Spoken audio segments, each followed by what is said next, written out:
ಅಣ್ಣ ಏನಣ್ಣ ಇದ್ರ ಹೆಸರು? ಬ್ಲ್ಯಾಕಿ. ಬ್ಲ್ಯಾಕಿ. ಬ್ರೌನ್ ಐತೆ.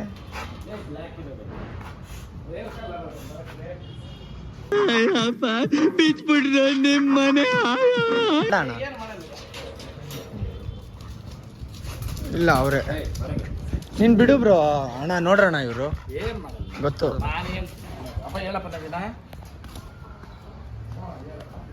ಮನುಷ್ಯನು ಅಂದವಾಗ ನೋವು ಸಾವು ಇರ್ತದೆ. ಇವಾಗ ಎಲ್ಲಾರು ಪಾರ್ಟಿಗಳು ಮಾಡೋವಾಗ ನಾನು ಬರೇ ಓಡಾಟನೇ ನಂದು. ಒಂದ್ ದಿನಕ್ಕೆ 10 ಪ್ರೋಗ್ರಾಮ್ ಮಾಡಿದ್ದೀನಿ. ದೇವ್ರಣ್ಣ ಕೇಳ್ರಿ, 10 ಮಾಡಿದ್ದೀನಪ್ಪ. ಇರೋ ಶಿವಮೊಗ್ಗಕ್ಕೆ ಹೋಗ್ಬಿಟ್ಟು ಗೋಡಿ ತುಮಕೂರು ಈ ಕಡೆ ಹಿಂಗೆ ಇದರಿಂದ ಮೈಸೂರುವರೆಗೂ ಫಂಕ್ಷನ್ ಎಲ್ಲ ಕೊಟ್ಬಿಟ್ಟಿದ್ದೀನಿ. ಇದು ಎಲ್ಲ ಜೋರಾಗೆ ಮಾಡಿದ್ರು. ಇಲ್ಲಿ ಇದ್ರಾಗ ಶಿವಮೊಗ್ಗನಾಗ ಲೇಟ್ ಮಾಡಿಬಿಟ್ರು. ಅವ್ರಿಗೋಸ್ಕರ 150 ಕಿಲೋಮೀಟರ್ ನಾನು ಓಡಿಸಿದ್ದೆ ಅವತ್ತು. ಹೊಸ ಡ್ರೈವರು ನಮ್ಮ ಹುಡುಗರನ್ನ ಕೇಳು. ನಾನು ಹೇಳೋದು ಅರ್ಥ ಐತೇನಪ್ಪ, ಡೆಡಿಕೇಶನ್ನು ಮಾಡಬೇಕು ಇದು ಅಂತ. ನಾನು ಅಲ್ಲಿ ರೇಸಾಗಿರೇನಲ್ಲ, ಕಾಲ ಮೇಲೆ ಕಾಲು ಹಾಕೊಂಡು ಇದು ಮಾಡು, ಅದಲ್ಲ. ಫೀಲ್ಡ್ಗೆ ಇಳಿದ್ರೇನೇನೆ ಆಗೋದು. ನಿಜಾನ? ನಾಯಿ ಥರ ಎಲ್ಲಿ ಹೊಡಿಲಿ, ಇಲ್ಲಿ ಸ್ಟಾರ್ಟ್ ಆದಾಗ ಓ ಅನ್ನೋದು, ಅಲ್ಲಿಗೆ ಹೋದ್ರೆ ಅಲ್ಲಿ ಕಿತ್ಲಾಡೋದು. ಅವರೇ ಇದು ಬಂತು ಅಂತ ಇವರು, ಅದು ಬಂತು ಅಂತ ಅವರು. ಅವ್ರು ನಿಧಾನಾಗಿ ನೋಡೋದು. ಅಲ್ಲಿಂದ ಇಲ್ಲಿ ಬಂದು ತಿರ್ಗಿ ಇಲ್ಲಿ ಗಲಾಟೆ ಇದೆಲ್ಲ ಸ್ವಂತ ಬಂದು ದೂರ ಬರ್ತಾ ಇರ್ತಾನೆ. ನಾನು ಹೇಳೋದು ಅರ್ಥ ಮಾಡೋದು. ನಾನು ಕಾರ್ಯ ಮಾಡೋವರೆಗೂ ನಾನು ಓಡಾಡಿದ್ದು ನನಗೆ ಗೊತ್ತಿಲ್ಲ. ಅದು ಏನು ಅದು ಇವಾಗ ಏನಂತೀರಿ ನಾವು ಕನಸಾಗ ಅನ್ಕೊಂಡಿರೋದು, ಅದು ನಡೀತಾ ಇದ್ರೆ ಅದು ಅಲ್ಪೇ ಗೊತ್ತಾಗಲ್ಲ ನಮ್ಗೆ. ನೀವು ಓಡಾಡಕ್ಕೆ ಹತ್ತತ್ರ 1 ಕೋಟಿ ಮೇಲೆ ಖರ್ಚಾಗಿರ್ಬೇಕಣ್ಣ. ಇಲ್ಲ ಅಷ್ಟೆಲ್ಲ ಆಗಿಲ್ಲ. ಐ ಥಿಂಕ್ ಇನ್ ಕರ್ನಾಟಕದಲ್ಲಿ ನನಗೆ ಗೊತ್ತಿರಂಗ ಒಬ್ಬ ಸೆಲೆಬ್ರಿಟಿ ಅಥವಾ ಇನ್ಫ್ಲೂಯೆನ್ಸರ್ ಆಗಿ ದುಡ್ಡೇ ಇಸ್ಕೊಳ್ಳದಲ್ಲೇ ಅಂದ್ರೆ ಒಬ್ರ ಹತ್ರ ರೂಪಾಯಿ ಆಮೇಲೆ ಇನ್ನೊಂದು ಎಕ್ಸಾಂಪಲ್ ಕೊಲಾಬ್ರೇಷನ್ ಪ್ರೋಗ್ರಾಮ್ಸ್ ಮಾಡೋದು ನೀವು ಒಬ್ರೆ ಅಂತ ಅನ್ಸುತ್ತೆ. ಏನೇನ್ ನೋಡಪ್ಪ, ಪ್ರಮೋಷನ್ ನಾವು ಮಾಡ್ಕೊಡೋದು ಅದು ನೋಡ್ತೀನಿ, ವ್ಯಾಲಿಡ್ ಆಗಿರ್ಬೇಕು. ಈ ಕೆಲವ್ರೆಲ್ಲ ಹೆಂಗಾಗೋಗವ್ರೆ ಅಂದ್ರೆ ಅದೇನೋ ಹೇಳ್ತಾರಲ್ಲ, ಬೇಳೆ ಬೇಯಿಸ್ಕೊಂಡು ಹೋಗೋ ಬರೋರು ಇರ್ತಾರೆ. ಆಮೇಲೆ ನಾನು ಈ ಇದುಗಳು ಅದೇನದು ಏನೇನು ಆಡೋದು ಬೆಟ್ಟಿಂಗ್ ಆ್ಯಪ್ಗಳು, ಆಮೇಲೆ ಇನ್ನ ಯಾರು ನಾನು ಅವೆಲ್ಲ ಮಾಡಲ್ಲ.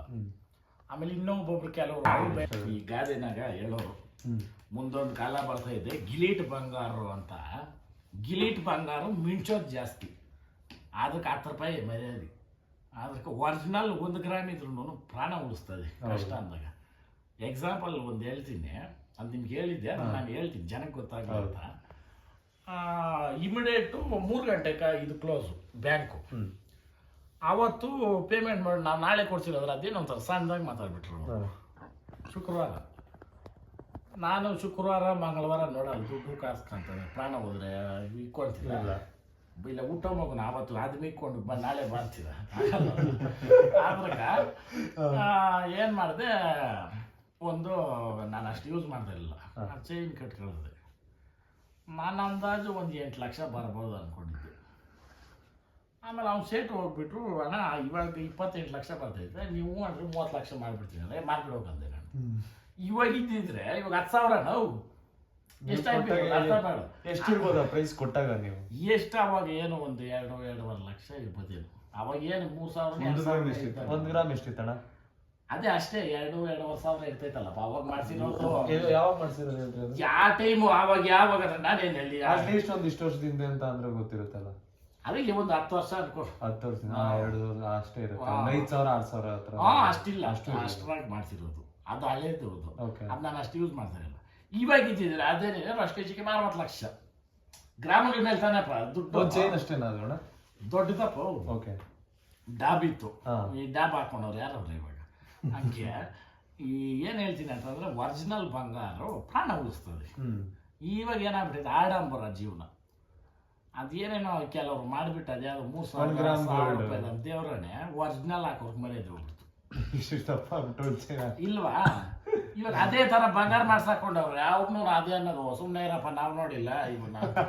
ಅವಾಗ ನಾನು ಏನು ಮಾಡಿದ್ದೀನಿ ಅಂದ್ರೆ ನಮ್ದು ಹಳೇ ಇದು ಏನೋ ಡಿಸೈನು ಅವೇ ಇವಾಗ ಈ ಕೆಲವರೆಲ್ಲ ಈ ತರ ಮಾಡ್ಸ್ಕೊಂಡು ಬೇಡಪ್ಪ ನಮ್ಗೆ ಅಕಸ್ಮಾತ್ ಮೇಲಿಗೆ ನೋಡ್ಕೊಡ್ತೀನಿ ಅದನ್ನ ಹಾಕಿ ಇದನ್ನ ಎತ್ಕೊಂಡು ಯಾರು ಗೊತ್ತಾಗ್ತದೆ ಎಲ್ಲ ಮಾಡಲ್ಲ, ನಮ್ಗೆ ಬೇಡ. ನಾನು ಎಲ್ಲರಿಗೂ ಯೂಸ್ ಹೇಳೋದು ಅಕಸ್ಮಾತ್ ಕೂಡ ಇಕ್ಕೋದಿದ್ರೆ ಒರಿಜಿನಲ್ ಬಂಗಾರಕ್ಕೆ ಕೊಡ್ರಿ, ಯಾವಾಗನ ನಿಮ್ಗೆ ಕಾಪಾಡ್ತದೆ ಅಂತ ನಾನು ಹೇಳಿ.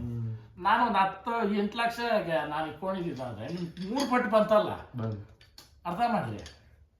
ಅದನ್ನೇ ಹೇಳೋದು ಅದು ದೊಡ್ಡವ್ರು ಹೇಳೋರಲ್ಲ, ಚಿನ್ನ ಏನೋ ತಗಡೆ ಚಿನ್ನನೇ ಅಂತ. ಹಂಗೆ ಚಿನ್ನಕ್ಕೆ ಬೆಲೆ ಐತೆ, ಅದು ಕಾಪಾಡ್ತೈತಿ ಯಾವಾಗ.